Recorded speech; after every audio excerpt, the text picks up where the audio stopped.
Alright guys, I am back with my review of this week's TNA Impact Wrestling for July 11th, 2013. I know I have a lot of videos to get done. They're going to be going up a little bit late today, but I want to get everything up before Money in the Bank starts tonight.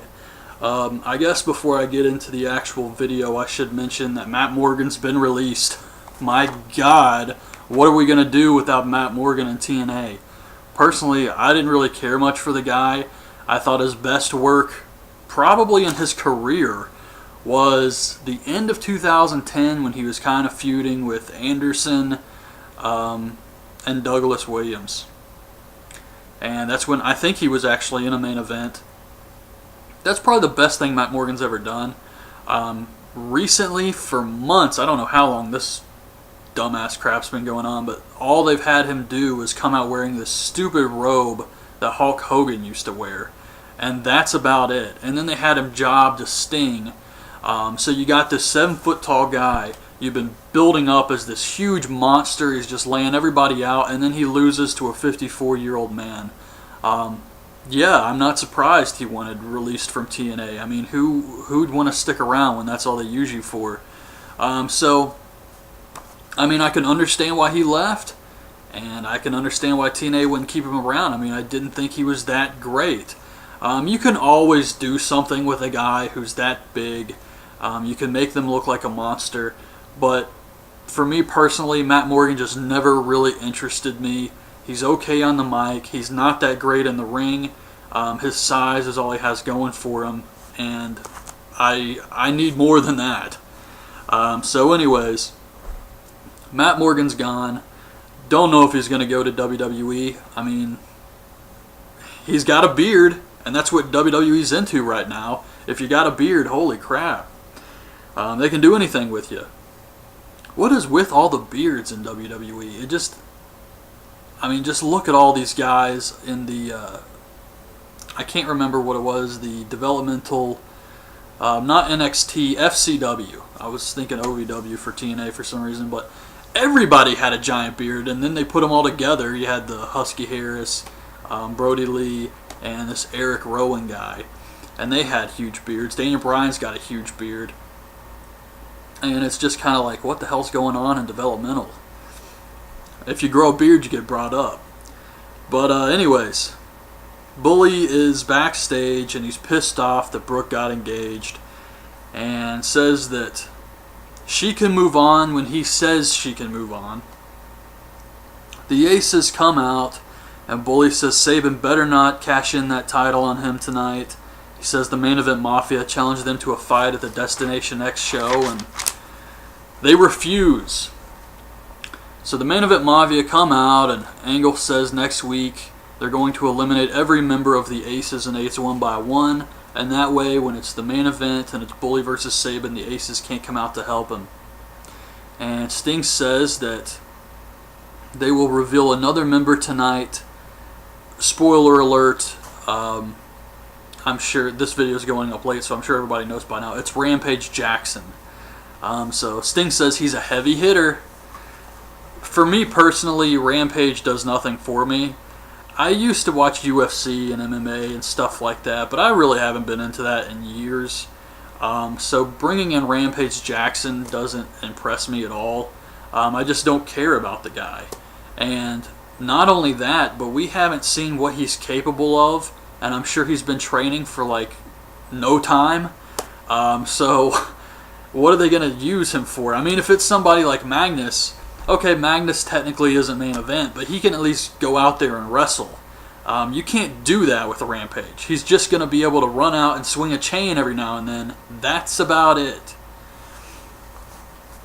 So, I mean, it was a surprise, but whatever. I don't really care. So Jeremy Borash and Christy Hemme are drawing names for the Joker's Wild Tournament. First is Jeff Hardy and his partner Joseph Park versus AJ and Samoa Joe. Tenay actually calls Taz out on trying to put himself over here. Taz kept talking about how he's been approached with offers to name theme rides after him. And he just keeps going on and on about these theme rides. So Tenay said something about him trying to get himself over. AJ gets Hardy in the calf killer. Park breaks it up in the greatest way possible. He comes out there and he doesn't really know what to do, so he just kind of hits AJ. But Joe chokes out Park for the win. Jay Bradley and Hernandez versus Anderson and Magnus. Anderson keeps jumping off the apron, refusing to let Magnus tag out. Eventually, Bradley accidentally trips Hernandez, so Magnus rolls him up for the win. It's kind of a lame finish here, but Rude tells Aries that he really needs these 25 points in the Joker's Wild tournament tonight. Kazarian and Daniels come up. They call them the Dirty Heels. So it's Daniels and Aries versus Kazarian and Rude. Aries actually is taking it to Kazarian at first, and then Daniels tags himself in to check to make sure Kazarian's okay. But towards the end of the match, they're all just wrestling each other and I'm glad they did this because they made it look like the Bound for Glory series is something really important, that even if you are in a team with someone, you have to work against that person because you want to win the title, you want to win this series. So I like that. So Kazarian is pinning Aries. Daniels runs in to break it up. They're like, hey, what the hell's going on here? And later on, Daniels tags himself back in, and Kazarian is able to get him in a small package for the win. And what I really liked about this finish was Austin Aries runs in like he's going to try and break it up and trips on the bottom rope, and it just looked perfect. Really believable stuff here. So Hogan is talking to Brooke, and he wants to know about Bully Ray, but she says nothing's going on. She just wants to focus on her job tonight. Bully Ray has the Aces vote for the new VP, and it all comes down to Nuxie, and he votes for Anderson, so Anderson's the new vice president. Thank God this is over. And then Doc is pissed off at Nuxie. Taryn Terrell versus Gail Kim in a fantastic ladder match here. These girls, I don't think it was as good as the first match they had when it was last knockout standing, but damn, they still worked their asses off here. I didn't think that it would be able to live up to that first match, but it was close, and they did a lot of cool spots with the ladder. Mickie James comes out, and she sits at ringside to watch. They both fall off the top of the ladder onto the ropes. Taryn whips Gail into the ladder. She ducks underneath it, comes back, and Taryn just throws the ladder in her face. Taryn gets another ladder and brings it in, and she sits it between the ropes and the ladder. And I was thinking, are they going to do something really crazy here, like a pile driver onto that ladder between the ropes and the ladder? But they really just had Taryn go for a diamond cutter on top of it and Gail throw her off. But that was fine. I didn't want to see them take any really big risks here, especially since Taryn Terrell is kind of green. But Gail puts Taryn in the figure four using the ladder. Taryn dives off the top of the ladder, hits a crossbody on Gail, and Gail goes for Eat Defeat, but Taryn counters with the Dragon Sleeper. And while she's got in the Dragon Sleeper, Gail ties Taryn's hair to the ropes. And then when Taryn's stuck, she runs up and grabs the contract. So I thought this was a great match. I didn't mind the finish at all. I thought it was unique. I haven't seen anything like that before. So this was a good match here and really helped make this show great. Sting gets a call from the fifth member. We get the gauntlet match starting with AJ and Magnus. Basically, it's like a Royal Rumble. After so many minutes, a guy will come out, and you can eliminate them by throwing them over the top rope. But once it's down to two, you have to win by pinfall or submission.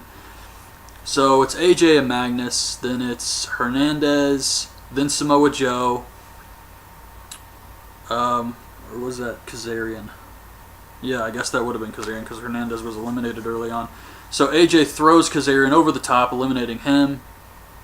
Anderson and Rude come out next. Anderson eliminates AJ, and Joe eliminates Anderson with a clothesline, but they both go over the top, so they're both eliminated. Comes down to Magnus and Bobby Roode. A lot of back and forth here. It was really good stuff, and Magnus pins Roode for the win. This really surprised me. Magnus gets the 25 points here, but I don't think Roode has any points, so I was expecting Roode to go over, finally get on the leaderboard, and this would be a way for them to kind of put him up high. since he's been losing a lot. But no, they still went with Magnus. So this was a big surprise, but I mean, I'm fine with this. I'm glad they're pushing Magnus finally. So Hogan comes out wearing a cheetah print bandana. This looked ridiculous. He has Sabin come out. Sabin gets ready to hand over the title, but Bully Ray comes out and says, hey, you better not do that. And Sabin says that he's beat Bully before. He's fine being the underdog. And Bully says, well, you're not just fighting me, you're fighting my family. The Aces and Eights come out. Main Event Mafia comes out and reveal Rampage to be the 5th member. So that was pretty much Impact this week. And I have to say it was a good show. The ladder match was great. I enjoyed the Joker's Wild tournament, the gauntlet match at the end. Just a lot of good stuff on this week's show. And I can't really think of anything that I didn't like on this one. I was very surprised just with how good this was. And they got a lot of stuff accomplished here. They got the vice president situation out of the way now. But yeah, gauntlet match, Joker's Wild tournament, ladder match. This was a good wrestling show this week. So that's my review of this week's show. I hope you guys liked the video. Leave your thoughts on this week's show in the comments, and thanks for watching. Bye. Alright guys, I am back with my review of this week's TNA Impact Wrestling for July 11th, 2013. I know I have a lot of videos to get done. They're going to be going up a little bit late today, but I want to get everything up before Money in the Bank starts tonight. I get on this dumbass crap's been going on, but all they've had him do is come out wearing this stupid robe that Hulk Hogan used to wear, and that's about it. And then they had him job to Sting.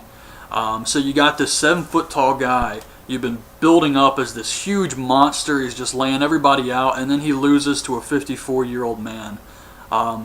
Yeah, I'm not surprised he wanted released from TNA. I mean, who'd want to stick around when that's all they use you for? So, I mean, I can understand why he left. And I guess before I get into the actual video, I should mention that Matt Morgan's been released. My God, what are we going to do without Matt Morgan in TNA? Personally, I didn't really care much for the guy.